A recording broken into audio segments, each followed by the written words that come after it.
I think diplomacy, in the way we used to talk about this, doesn't exist anymore. So we are fighting ghosts in the way. We are fighting something which is sometimes very difficult to explain because it exists on the level of concept. The true reconstruction can only happen from within, so from bottom level, because it will be like through the people, through their initiatives. I think also international institutions we have now, they're failing, they're not working, they're not delivering the justice, and the center of Europe will move, and it will move to the east. This is an embassy broadcast. Begin now. It's actually terribly connected, and I never thought it would be, because I wanted to be a pilot of something like F-16, the army plane, because my grandparents, they are actually studied engineering in air things and planes. So they brought me to see some old aircrafts. And my dream was, okay, I am a pilot of this cool aircraft. But then I thought, okay, the war will never happen, so I don't have to be a pilot, and it's useless because you will stay on the ground if you're military aviation and not a civil one. And then I didn't know that, actually right now things will be happening this way, that we have a war and we do have this, planes and aircrafts. But I think it has something with determination. Like if you want to be a pilot, you need to have everything under control. You need to, to do things, to influence things. So politics is a bit of like that. So you are in this aircraft, you are very much responsible, and then you go crazy up and then crazy down, and you try to copy some, some figures. But sometimes it doesn't work, sometimes it does. Yeah, so there is something in it connected, I guess. And what was the aha moment when you wake? Okay, I need to do this. And at some point, I guess in the latest grades at school, I just realized that it's not enough to describe. I really want to influence, so kind of shape the things before they happen. Because when you describe situation, it's kind of post factum, so you already see those changes happen and you're not satisfied with that. But it would be nicer for me to shape them before. And this was kind of a link from journalism to politics. And I also understood that there is an opening, there is momentum. It was around 2013, 14. So we had those revolution spirits already in the air. And it's coincided with the revolution. So my first year of studies, political science, it's exactly the year when we had a revolution of dignity. So it inspired all these European aspirations. It's very evident now in times of war, because we have many nice initiatives from different levels. So we have local journalists, we have small NGOs, we have volunteer groups, we have community mayors, so brave people who never left the country, who are on the ground, but sometimes they lack understanding how they can scale up, how they can have additional tools, also how to engage with international stakeholders, for example, or Brussels bubble, because Brussels speaks Brussels language. It's not English. It's just a Brussels language full of terminology, difficult things. And in order for normal person from community to get what they're talking about behind all these nice constructions of geopolitics and integration, you need a translator. Yeah. So I'm a translator who actually comes to the community or the groups and says, okay, you want to be effective, then you have to do this and this. So for example, we arranged visits of mayors. So we collected a nice group of people from bigger and smaller communities, from occupied or deoccupied areas afterwards. And then we brought them to see stakeholders in Poland, in France, in Germany, in Belgium, to connect, to speak with people on the ground, to explore opportunities. Same was in the European Parliament. We brought there former military who were captured by Russia and then returned back. We brought their children who were deported, and then we returned them. So many other people, mothers of soldiers as well. So we tried to give them a floor to speak up, to raise their messages, to empower them in this way, and also to pass it to Brussels so that they can feel the spirit, what is going on really. And same with organizations, because of course they try to find some donors to support their projects, but it's not easy to understand how it all infrastructure works. And sometimes it's even hard for me still after 6 years in Brussels. But our role is to explain, to point where to look for things, to support them that they can do things, because many of them, they just need empowerment and that somebody believes that they can do, maybe help to shape priorities, because something I can see from Brussels clearly is where Europe goes. So some time ago, for example, Green Deal and all this green transformation, it wasn't a real focus. So we try to say people in Ukraine that if you want to be in the European Union, you need to focus on those things as well. You need to promote it. You need to think about green and climate agenda. But now at war, we see some other things, defense, competitiveness. So we also refocus and we're explaining what does it mean to normal people. Okay. And it looks like city of Kremenchuk is absorbed a lot of thousands of displaced people Yes. right now. And a city council, how can you like plan your short-term and long-term goals? Yes, I mean, short-term priorities for us is just, resisting war. So we are trying to keep city running. We are trying to rebuild everything quickly. Winter season was quite hard because everything was destroyed, energy infrastructure attacked, no generators working. We have hydroelectric plants, so this is a big strategic aim also to hit. So we try to protect this to ensure that services are running, and then we have this constant incoming people, IDPs, internally displaced, from the very first days of war, and now we have more than 100,000 of those people. Mm. At first, short-term priority was definitely just to help them to find their places, so to have a physical house, to have some clothes, to have basic needs covered. So for this, we had to reconstruct some of the old objects, like old school or some other kind of from the not used building, and we tried to make a renovation inside to make it work. But now we are more looking into the long term, because it's Mm. not, if you're a citizen not just because you live in the city. You're a citizen when you really try to participate in the process, when you feel that people, your politicians, that they are reflecting your thoughts, that you're engaged in the economy of the city, you're engaged with people. And this is very important in terms of social reconstruction, because when the war will end, we need these people being the backbone of the city, of democracy, of different things. So we try to empower social enterprises right now. We try to teach them, encourage them to open businesses, especially women, because the big percentage of these people, of these IDPs, there's women and kids. So we don't want them to be some addition somewhere on the margins of the city. We want them to be in the heart and in the engine. And for this, we really need to make them aware of certain tools, like how the city functions.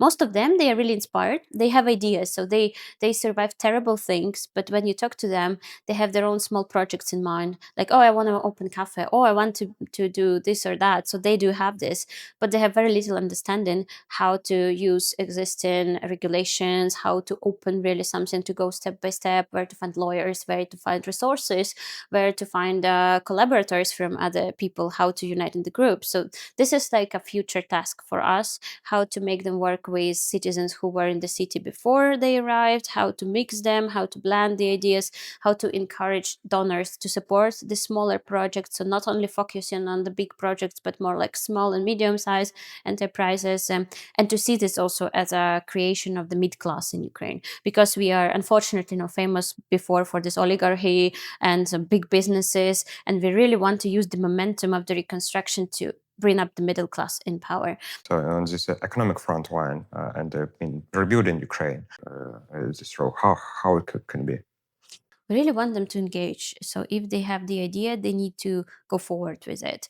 And it's not about very big projects. It's like really simple things, like really opening a cafe, and it could be blended with this social support, like Cafe for Veterans. We have a very nice initiative, or it could be special centers, or even nail salons. It doesn't matter what exactly.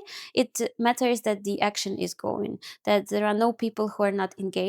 And on the higher level, it also should show the participatory democracy. They should be voting for projects, what to rebuild, where to rebuild. They should be making oversight over political bodies. So this is something to make them inclusive into the processes, like active citizens. And we want to achieve this, that they don't feel external, that we don't elect these people, we don't know what is going on there, what is this reconstruction. So I think very basic step is we need to ensure that everybody knows and understands what is going on, because this reconstruction is something like everybody use this word, but for normal people, it's not very clear. What does it mean? Like millions of money just coming into your city, or you will have a bridge built tomorrow, or like, what is that? So we need to explain properly the instruments. We need to open the programs of support. So when, for example, women, when they are active, they want to do something, they should have a safe place to come and to learn. Like they can, I don't know, be in part of a program which empowers them, which gives them good experts to advise, which supports them to achieve this goal from A to the last step, because it's comprehensive. And then we need to also ensure the connection inside of all communities and regions, that the people interact between themselves. We quite often see that some communities are moving forward, the other ones are catching up. So it's important to blend experiences. But I think what I clearly understand, that this reconstruction will not happen from up to Mm. down. It's not something which just government will say, okay, we do these 5 big projects around the country and it's done. The true reconstruction can only happen from within, so from bottom level, because it will be like through the people, through their initiatives. I think something we are discussing now in Anson, our NGO, is the concept of state of gratitude. State of gratitude. So Mm. when you're grateful, and you're grateful not only to the next person, but you're grateful and you build a state, a country of gratitude through social services, through support to citizens, through different reforms. So you base the concept on the gratitude to everyone, to people who fought on the front line, to people who returned, to people who stayed. And then you ensure that this concept is implemented through all reforms, through pension reforms, through work reforms, through social payments. So it's something which could be streamlined from up to down. But this is one of the ideas. Of course, it should be a proper dialogue, how to preserve democracy, what to do. The only thing to keep in mind that everybody is engaged on all levels. Mm. Interesting. Diplomacy. How you understand this, and what is for you right now? I think diplomacy, in the way we used to talk about this, doesn't exist anymore Mm. at all. So it was a very elite thing, opened to very few through the past generations, and even a few years ago, it was something very elite. But now we can name almost every person as a diplomat, because when you talk to your friend and explain about your culture, you're a diplomat. When you explain about political situation in your city or in your country, you are a diplomat. When you interact with somebody from abroad, you're also a diplomat of your views, of your culture. So it became much more popular thing, and it's now not that far away from people as it used to be. Before that, in order to meet an ambassador, you had to be a very high ranking person, and you had to go through a number of different procedures in order to be able to meet someone from the diplomatic service. Now you can tag ambassador in the post. You can tag ambassador on Instagram, and it maybe will reply to you, or in Twitter. So the distance is much more shortened by digital tools. So you can almost touch high level diplomats with one click, and you can engage and interact with them. You can manage to influence all policy formation. So in the way, the people become ambassadors themselves, because they transmit the messages everywhere they go, and they shape the agenda.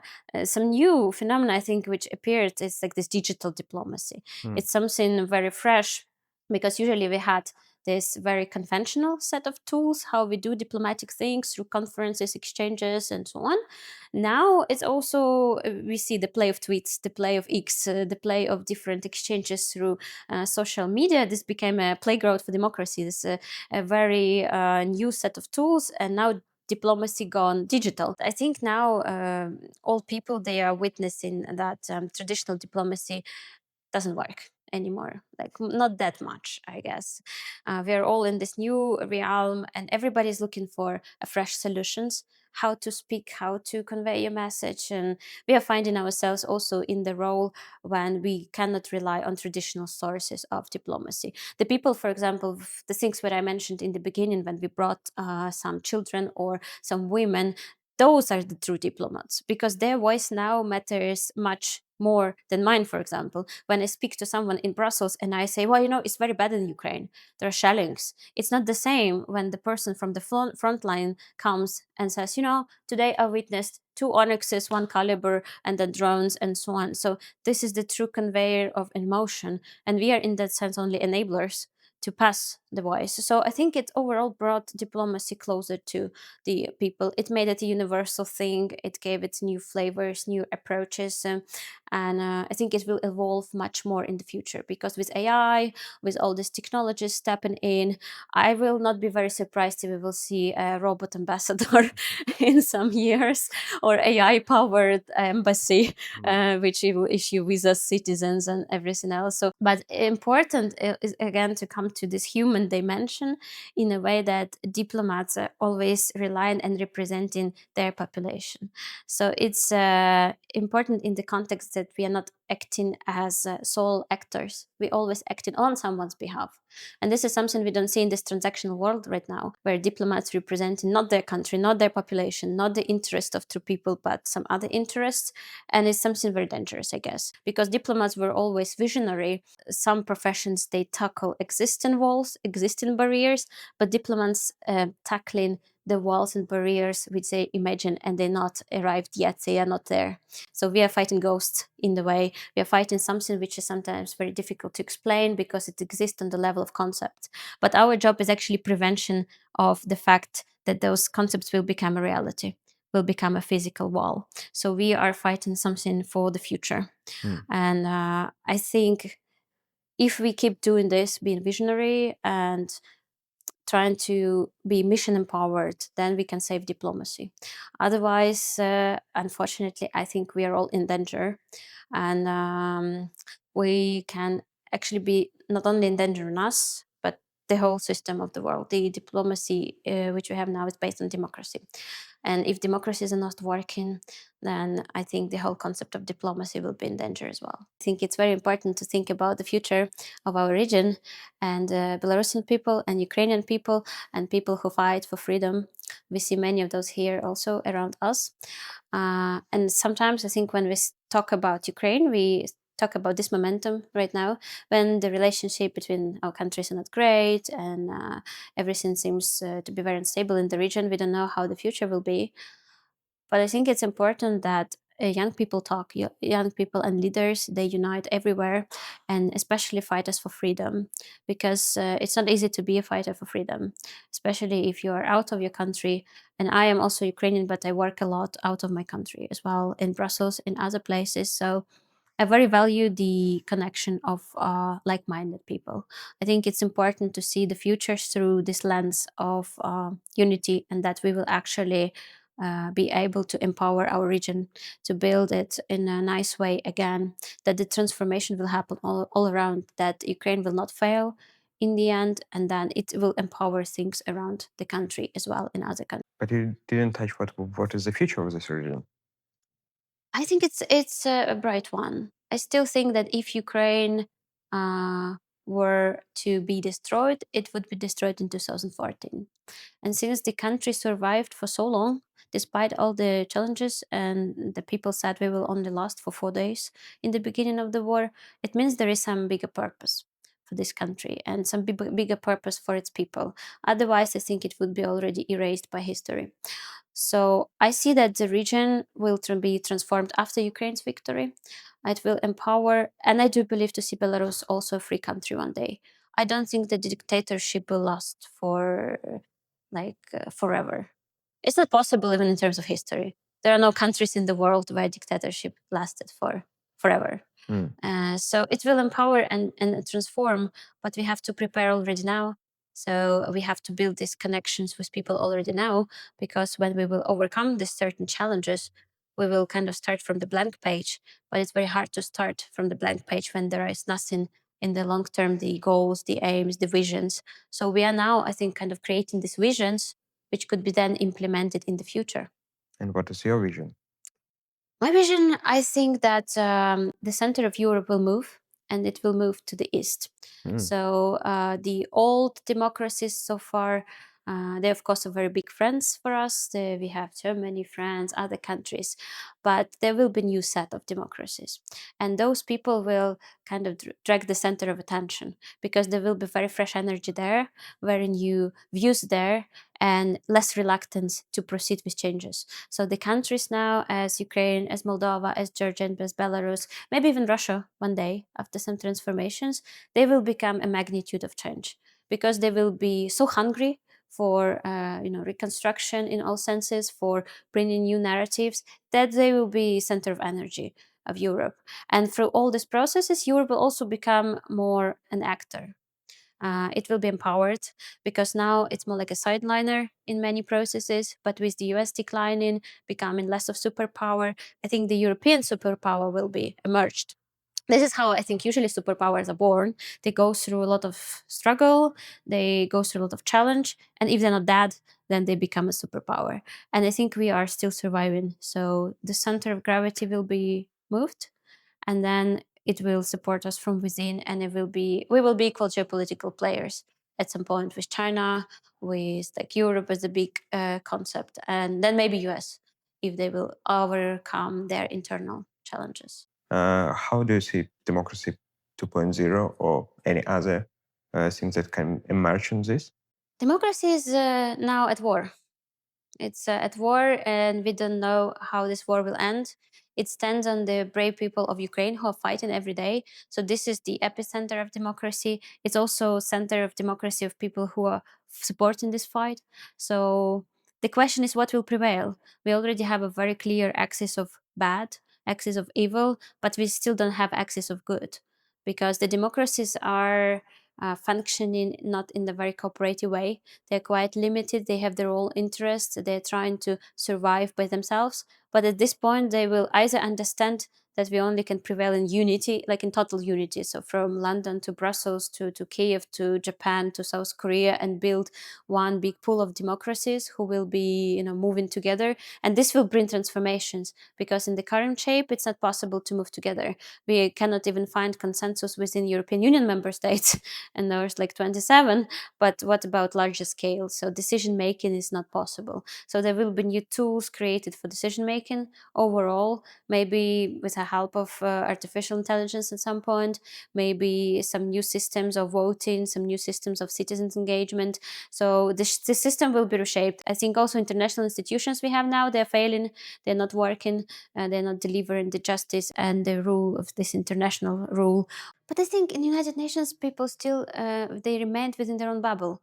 They were in the same framework, they were in the same room, but they were only thinking about their own national interest. They were not thinking about bigger things. They were not united in this sense. So it's also about like honesty. We all say unity, we do it together, and it's good to say, but are you true on what you're trying to say? It's like the question of truth when the person is on the edge of death, then the person suddenly becomes true and opens and reveals the soul and everything. So this is something we are experiencing right now. We're on the edge, and it is a moment of either true intentions, that we really mean what we say we are when we are in the room, and we don't hide the domestic agenda, we don't hide our like interest from the others, and we agree on something common, or we keep lying and we keep our own domestic interests. And then I think in this case it will be very hard to really reshape something, because when you experience something new, you need to invent new instruments. If you approach the new situation with old instruments,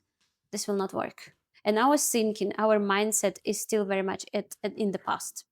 So we are trying to say it's emergency, war is coming, we need more unity. But truly, people go back to their homes and cook dinner, and then they wake up in the morning, they have the same cup of coffee, and then they continue doing same things, which means that their brain is functioning separately, from their understanding. So they're just saying the change without feeling the change and without doing the change. Do you have any examples of what you want to implement in Kremenchuk and what it should be in 50 years? I really want to be the Kremenchuk to be a state of the future in all senses, in terms of functioning of the institutions, the council, the other places. There are only a few young people there, and it's very hard to get in, and it's very hard to be elected, because the mindset of people who elect is still working a bit with the past understanding of what politics does. So when you come to talk to your view people, they ask you, well, okay, you want to be elected, then how many benches will you put here? Will you repair that road for me? Will you do this? And then you try to explain that, well, I don't have the deep pocket from where I take new benches and I give millions of money. So it's not exactly how it works. So it still requires a lot to persuade the people that you worth something, even if you don't have a deep pocket with millions inside. So I think in my future city, there will be a possibility for everyone to be represented. So regardless of how much you earn, if you have your business or not, and so on. So it would be a place where we have a real community like there. In the city council, when you come, it's not a 39 male over, I don't know, 50 years old with the big pockets and businesses, but we actually see some young people, tech people, women, is nice, interesting voices. So this is the architecture I imagine. Then, of course, I think that the city has all possibilities to be attractive, digital, nice, touristic. We have a river, we have factories, we have places, historical sites, we have architecture. So it should be a nice blend of art, of digital solutions, when people are not leaving to Kiev, to the capital, but they're staying in the city because they find a place there to implement their own project. So it's kind of, you go through the streets and you don't only see some destroyed after war buildings or old not renovated buildings, but you kind of see nice art, nice skyscrapers, cool modern designs, something inspiring like this. And I think it's also, I don't know the answer, but I think it will be very interesting cultural city, because when we have so many IDPs and the city is quite large and we don't know how it's going to shape, how those people will influence what how the city will look like. Before the war, many people spoke Russian in Kremenchuk. Now, mostly Ukrainian. But then I don't know. Maybe people will come from abroad, bring their own languages. Something new will appear. I mean, I have high hopes. I imagine it's like a lovely organism, a city in movement, city in dynamic, city in action. Or at least it's my dream to see it like this.